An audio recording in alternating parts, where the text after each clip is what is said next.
Hey guys, this is Charles Yeager for PremiumBeat.com. This tutorial is going to be an introduction to the new immersive 360 video effects that are available in After Effects and Premiere Pro CC 2018.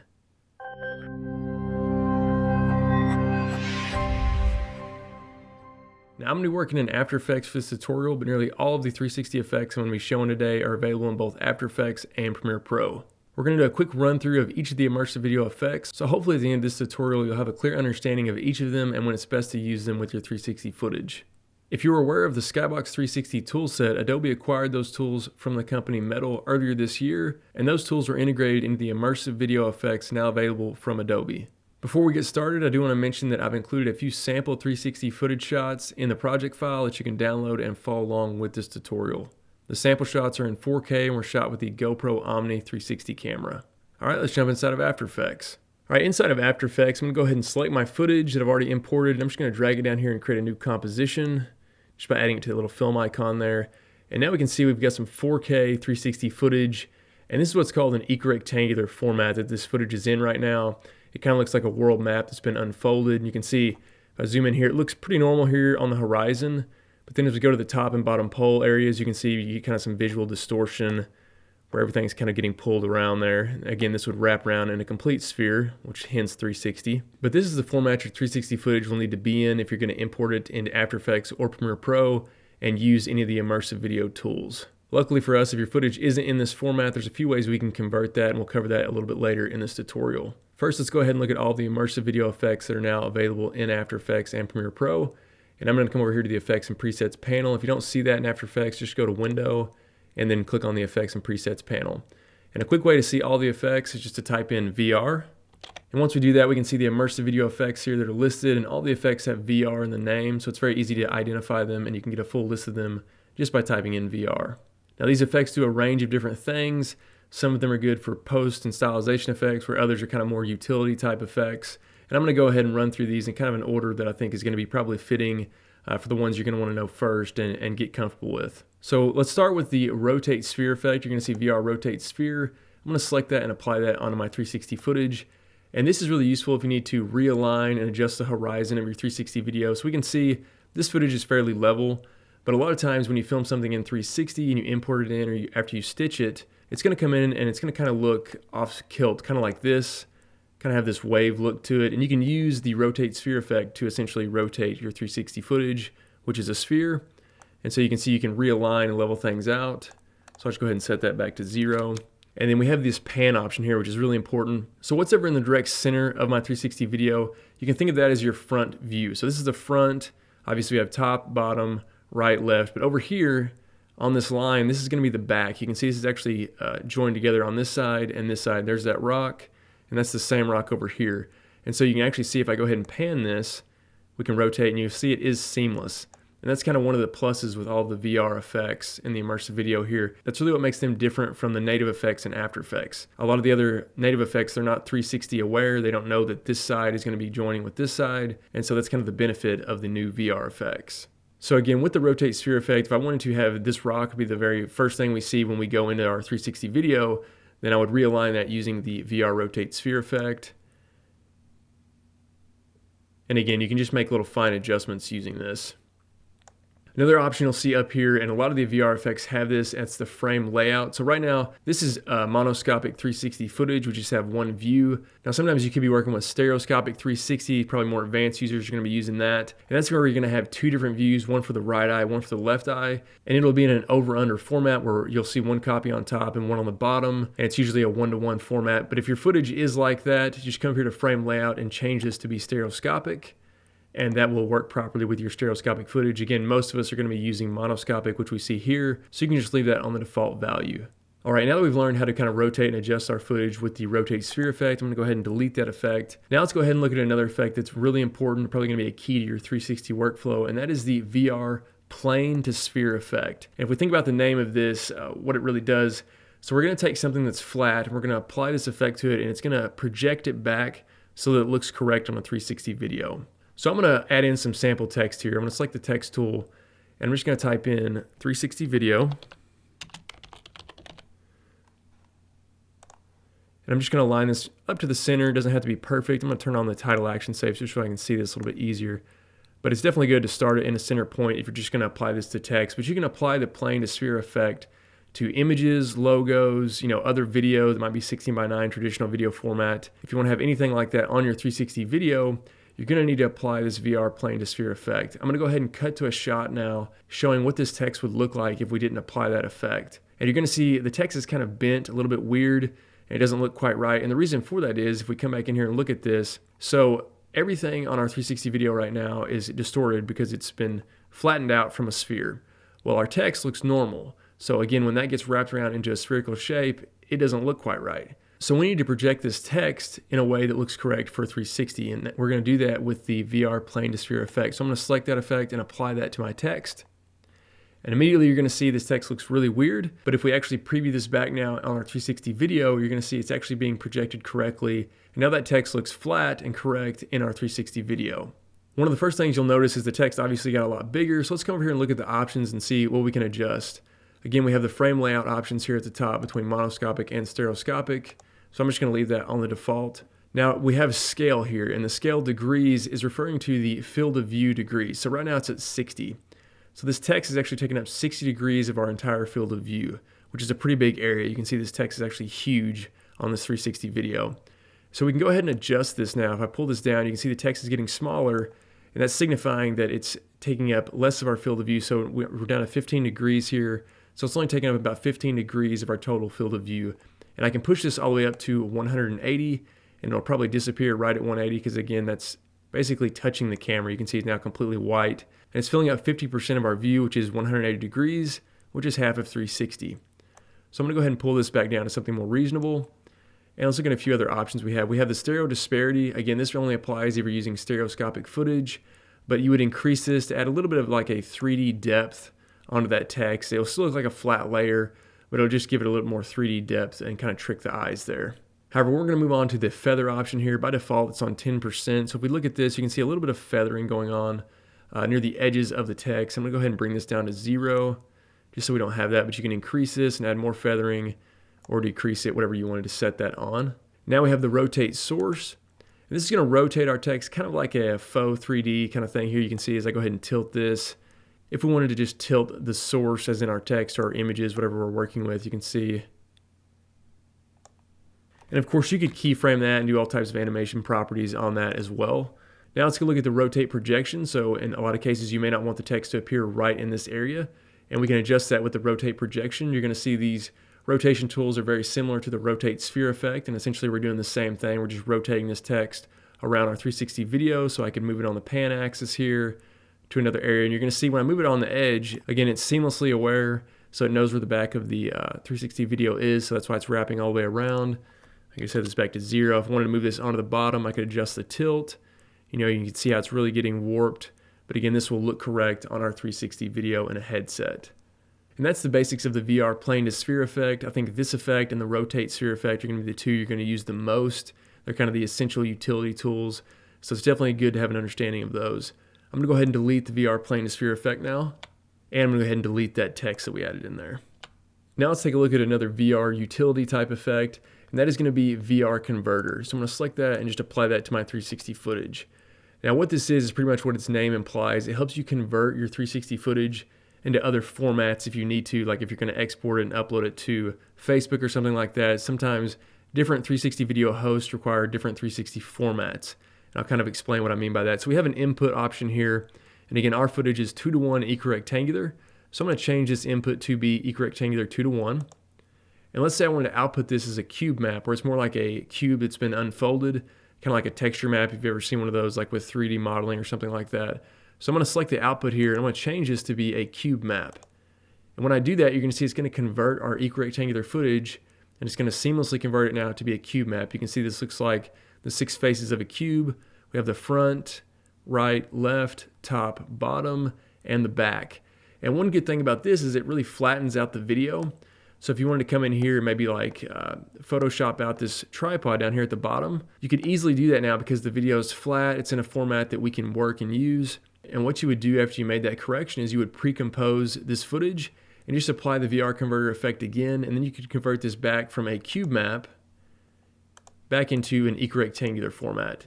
So it's a nice way you can convert your 360 footage to different formats seamlessly, and then also output them into different formats if you needed to. We can go ahead and take a look at a few other options we have here. So we have the spherical map. I can convert that. You can see, so now we have a spherical map. We could do a fisheye. This kind of splits the video where we get a 180-degree view right here. And what's cool is we can also reorient the camera view. So we have these rotation options again. So I can go ahead and adjust this here. And we have a few other formats we can look at, such as the cube map for Facebook, which is a similar cube map that we saw before, but this is a little bit more efficient where we have the 6 faces all kind of aligned on top of each other here. And this is a format, again, that you would use for Facebook, but you can see when I adjust the pan here, it's going to adjust it on all of them. So that's kind of a cool looking effect there. But if we also convert this back to be equirectangular, if we wanted to just resize this, let's say this was 8K footage initially, we could resize this and change the frame width, and that would actually resize this composition correctly. Again, doing that seamlessly. I'm gonna go ahead and delete the VR converter effect. And now let's take a look at some of the more standard kind of post effects, such as like blurs, sharpening, glow, and denoise. All of these effects are a little bit different for 360 video, again, because they are seamless. So with normal traditional video, once something goes off the edge of the frame, it really doesn't matter because we're not going to be seeing that. Whereas in 360 video, these effects need to be 360 aware essentially, and know that this backside is going to connect to this side, and that way we don't get any seam line issues. Just to kind of demonstrate that, let me go ahead and apply a traditional blur onto this footage. So I'm going to come up here to Effect, I'm going to go to Blur, and I'm just going to select a Fastbox Blur, and I'll go ahead and increase this. And you can see already we get this weird stuff around the edges of the video. Let's go ahead and turn on Repeat Edge Pixels, and now it looks like we solved that issue. If I come over here and apply the VR Rotate Sphere effect now, and we actually go ahead and rotate this on the panning axis, you're going to see we get this unwanted seam line on the blur, and that will be visible in the video.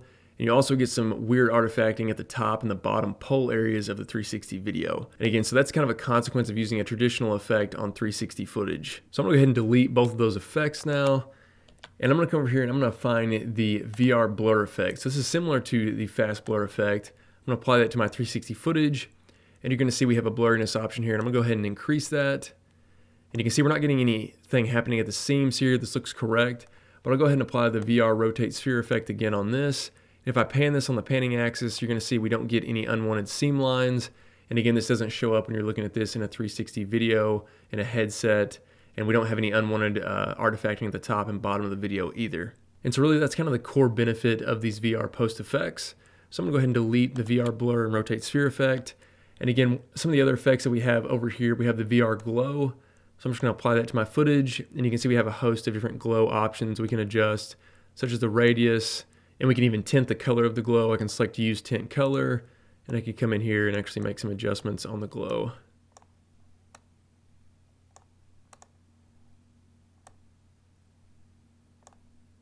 But again, if anything was glowing over here on the seam line, it would wrap around seamlessly. So I'm going to go ahead and delete the VR glow effect. Let's take a look at the VR sharpen effect. Again, it's similar to an unsharp mask. Let's just zoom in here a little bit, and I'll go ahead and increase the sharpness. Now the VR sharpen effect, a lot of people swear by this effect. If you're using a consumer 360 camera, it just shoots in 4K. A lot of times with my footage, I would apply this effect and set it on something around 16 or so, just to give that footage a little more pop. Because again, the footage is going to be really compressed when we have to export this out into an H.264 format and then upload it to YouTube. Sometimes the VR sharpen effect can definitely help retain a little bit of detail and helps to avoid too much compression in certain areas of your 360 video. So I'm going to delete the VR sharpen effect. And now let's look at the final post effect, which is the VR denoise effect. And you have to be a little bit careful with this effect. It can be quite potent. You can see how it's really blurred out my 360 footage here. So you're definitely going to want to use a very low noise level value when you're doing this. But it can help get rid of some unwanted noise, especially if you're shooting at night. Like you have a night scene, you have a lot of black areas, maybe if you're outside. It'll help get rid of some of that colorful noise you might get, especially on the lower end kind of consumer 360 cameras. All right, I'm going to go ahead and delete the VR denoise effect. Now let's take a look at some stylization type effects that are good for 360 video that we have available in the immersive video toolset. The first one I want to show you is the VR chromatic aberrations effect. I'm going to apply this to my 360 footage. And it is, as it seems, it's chromatic aberrations on 360 video that are seamless. And again, so we don't have any issues around the edge of the poles. And you can see here, we're already getting some kind of cool, trippy effects on this. And we can adjust the fall off distance to see how much the video gets affected by the chromatic aberration. So if you wanted to isolate this to just to be in a certain area, you can move this around and target that area. And then you can adjust the degrees of each of the channels, the red, green, and blue. And you can create some kind of cool, trippy, stylized effects using the VR chromatic aberrations effect. All right, let's take a look at another stylization effect. I'm gonna go ahead and delete that. And I'm gonna bring over one of my favorites, which is the VR color gradients effect, and apply it to my 360 video. And right off the bat, it's really kind of trippy because we have 8 different colors here that we have options to change. But what's cool about this is I move this around, you're gonna see the colors are gonna map correctly for our 360 video. And so what I like to do, we can come down here and we can open up the points section. It's gonna give us our option to apply expressions or keyframes to any of these points of these colors. But what we can also do is obviously change the colors, but we can also change the number of points. So what I like to do is I like to set this on 2. So now we have 2 different points. I'm gonna go ahead and move this first point to the very top and the second point down to the very bottom. And you're gonna see this is gonna give us kind of like a gradiated filter effect on our 360 video. So I'm just gonna change this to be more of a blue color. And I'll change this other one to be an orange color. And I can come down here and I can set the blending mode to be something like screen. And then I can go ahead and adjust the opacity. And you can use this again, kind of like an indie filter to get kind of these cool seamless color effects on your 360 video. And you can come through here and apply different blending modes and adjust the opacity as well. Now let's take a look at the digital glitch effect. I'm gonna go ahead and delete the color gradients effect. I'm gonna grab the digital glitch. And this is what its name implies. Just really kind of a glitching effects you can do on your 360 video that will be seamless and kind of map correctly. You can adjust the overall master amplitude. You can go from your normal footage and keyframe it into something really glitchy. We have quite a few different options down here under distortion for color distortion. You can see it's kind of like an RGB split with the digital glitching effects. We can adjust the distortion rate, and we can also adjust the distortion evolution here and apply keyframes and expressions to all of these. We also have a few other transform and subsettings where you can even make fine-tune adjustments to the actual noise particles themselves. And you can see this is a very detailed effect with lots of options. We have noise strength, so we can apply some noise to this. So let's say I wanted to turn the distortion all the way off. I could just apply some noise to this if I want to kind of give some film grain to my 360 video, and you can see that grain. This effect has quite a bit of versatility that you can get out of it and use it for a lot of creative uses besides just using it for a digital glitch. All right, so I'm gonna go ahead and delete that effect. Now the next effect is the VR fractal noise effect, and this is a really powerful tool. Obviously, if you're familiar with fractal noise in After Effects with traditional video, you can use the fractal noise effect for all types of different things, and the same thing applies for the VR fractal noise effect. What I'm actually gonna do here is I'm actually gonna right click, I'm gonna create a new solid, and I'm just gonna call this noise, and make it comp size, and click OK. And I'm actually gonna apply the VR fractal noise to this solid. And now you can see we get this kind of seamless 360 of fractal noise. And we can come over and adjust some of the fractal noise options that we're used to seeing traditionally in After Effects. We have the evolution here, and I can go ahead and scroll through this, and you'll see this changes. And you can see how it's kind of distorted at the top and bottom, again, because that's mapping for equirectangular seamless 360 footage. But something I could do on this, just to very quickly demonstrate something, is I could come down here to the blending mode and set this to be a screen blending mode. And you can see it kind of looks like we have fog now on our 360 video. I could keyframe the evolution. Let's say I was wanting to kind of emulate like an early morning fog. Everyone's out here kind of rock climbing in the morning. And I can go ahead and adjust the opacity of this layer as well. And I can bring this down. You can keep it really subtle, but you can do all types of different things with this effect. And I'm going to actually bring this back up to be a normal mode now. And I'll go ahead and bring the opacity back up. But we can look at some of the different settings we have under fractal types. This is the basic. We have a turbulent sharp, kind of looks more like fire. And we also have the max, which kind of gives you this splotchy look. And then we also have the strings, which is kind of more of electrical type looking. What's cool about this, because it is seamless, you could also use this to create your own kind of seamless 360 textures in After Effects. So even if you're not even working with 360 video, you can definitely find a lot of creative uses for the VR fractal noise effect. All right, I'm gonna go ahead and delete the VR fractal noise effect, and I'm gonna go ahead and delete that solid. All right, so the final immersive video effect we're gonna look at, and that is the VR sphere to plane effects. This is kind of an inversion of the VR plane to sphere effect that we use on our text. So now what we're doing is we're actually gonna take our 360 video, we're gonna apply this effect to it, and it's gonna change this to be more of a traditional video format. Now it's kind of hard to explain, but I'll go ahead and show you that. So I'm gonna select this effect, the VR sphere to plane, apply it to my 360 footage, and now you're gonna see something kind of strange. Now we have this like really scaled up view of our footage. It's in a 2:1 aspect ratio. And so it's kind of a little bit odd as to what we're actually gonna be using this for. So if we come over here, we have an input format, which is equirectangular, and that's what our footage is in. So we can leave that as default. We have an output frame width. So again, as I said, you're gonna use this effect to project your 360 video in a normal format. So in that case, we might want to output this at like a 1920 by 1080, which is a traditional HD format. So I might come over here, and for the output frame width, I would type in 1920.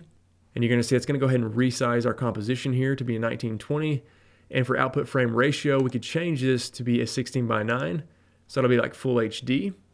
And now we have the option to rotate the projection here. So you can see I can actually rotate my 360 video. So it's like we're looking at this kind of from a first person field of view here. But we have even more options we can do, and really where this shines, I'm going to right click here and create a new camera. So just a traditional After Effects camera, I'll set the view to be 24 millimeter, and I'll click OK. And now you'll notice the field of view changed a little bit, but I'm going to hit C on the keyboard, and you can see I've got this camera, and I can actually rotate it around now and look around my 360 video. And so this is a cool way I could just create a POV render of a 360 video, maybe to show a client or something like that. But you can see it works really smooth and is seamless, and we don't have any lines or any edging showing up. But obviously what I could do is I could actually keyframe the camera here. I can go ahead and come down to position, create a keyframe, move down in time here, and I could rotate the camera. And then I'm gonna go ahead and RAM preview this back, and you can see we get a sampling of this video where it just looks like a traditional camera as opposed to working with 360 footage. So it definitely looks a lot better if you're working with higher res 360 video. I think the sample shots you're going to have for this tutorial will be fine. You can see, as we can see this here, it definitely helps if you use a wider angle camera lens. But on my camera down here, actually, if I come down here, I'm going to delete that keyframe we created. I'm going to hit AA, and you're going to see we have the zoom option, so we can actually change the field of view. So you can do some really cool like wide angle stuff where you could actually zoom in here, you know, and just kind of create your own shot within your 360 footage. Similar to overcapture that you see kind of touted by GoPro as one of their new features. So it works very similarly to that. All right, guys, hopefully you picked up some tips for working with 360 footage and the new immersive tools. Don't forget to check out the music tracks that are available from PremiumBeat. I recently used one of their tracks for a 360 video that I shot on a half-mile zipline. I'll have a link for it on the blog post of this tutorial. This has been Charles Yeager for PremiumBeat.com. Thanks for watching.